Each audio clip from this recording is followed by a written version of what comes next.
This is West African Voice Network.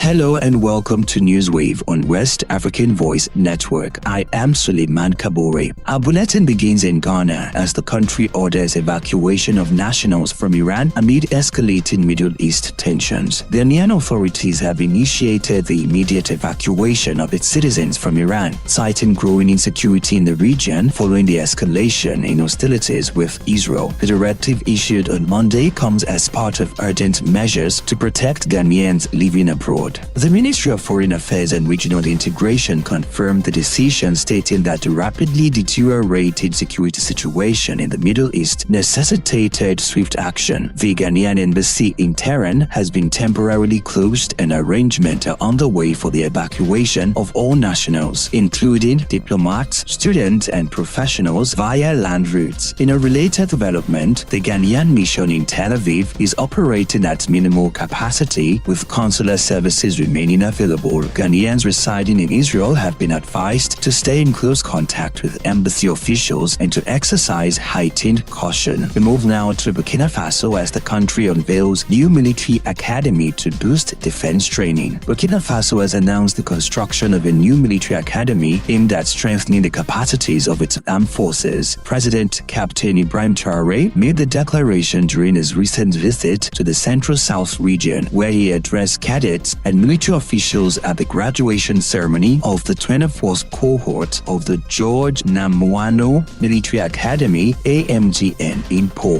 The new institution is currently under construction and is expected to complement the training infrastructure already provided by AMGN. The initiative forms part of a broader strategy to bolster the country's security amid ongoing challenges posed by insurgent threats. The announcement of the new academy comes as part of Burkina Faso's ongoing efforts to modernize its defense sector with a focus on improving soldier readiness and reinforcing national sovereignty in the face of persistent security threats. We turn our attention now to Nigeria, where the country enforces drill or drop policy to revive oil sector and boost revenue. Nigerian authorities are ramping up pressure on oil and gas operators to either develop their exploration licenses within a specified period or relinquish them. This is part of a renewed drive to revitalize the country's petroleum industry and enhance public revenue. The Nigerian Upstream Petroleum Regulatory Commission (NUPRC) has announced the strict enforcement of its drill or drop policy, warning that companies holding dormant oil and gas licenses will face sanctions, including the loss of operating rights. The Commission's chief executive, Gbenga Komolafe, conveyed this message during a recent meeting in Abuja, the nation's capital, with Independent Petroleum Producers Group (IPPG). In a statement released by the NUPRC, Komolafe stressed that the government is determined to ensure optimal utilization of oil assets. He stated that licenses must commence operations within defined timelines or forfeit their rights, adding that the Minister of State for Petroleum Resources, Senator Heineken Lukpobiri, has consistently backed full implementation of the policy without exemptions. This decisive approach is part of broader sector reforms introduced under Nigeria's Petroleum Industry Act (PIA). Among the reforms heightened was the automation of license and permit issuance processes, measures designed to reduce bureaucracy and improve the sector's efficiency. And we cross over to Central Africa in DR Congo, where Justice Minister barred from leaving Kinshasa amid $19 million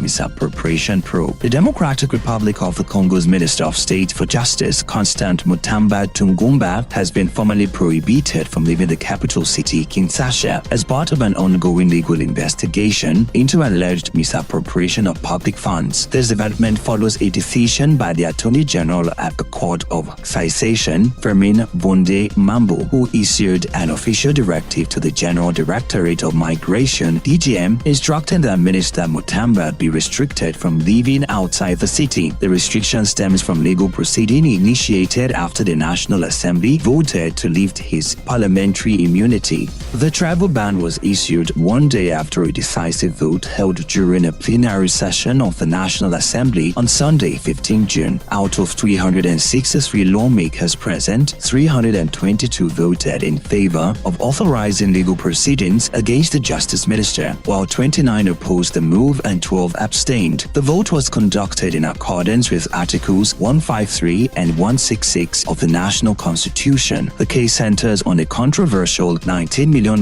advance payment made in April 2025 to Zion Construction, a firm reportedly lacking the capacity to execute the planned construction of a new prison in Kinzangani. Prosecutors alleged the payment was made into an unauthorized private account and that no construction work has commenced to date. A special parliamentary committee established on 11 June to assess the case concluded that there were significant procedural violations. Their findings supported the lifting of Mutamba's immunity and the initiation of judicial proceedings. And with that, we've come to the end of today's edition of Newswave on West African Voice Network. For more news from across the region and beyond, visit wavn.org. You can follow us on X, Instagram, Facebook, and LinkedIn at WAVN News, and on TikTok and YouTube at West African Voice Network. I am Suleiman Kabore. Thank you for your time.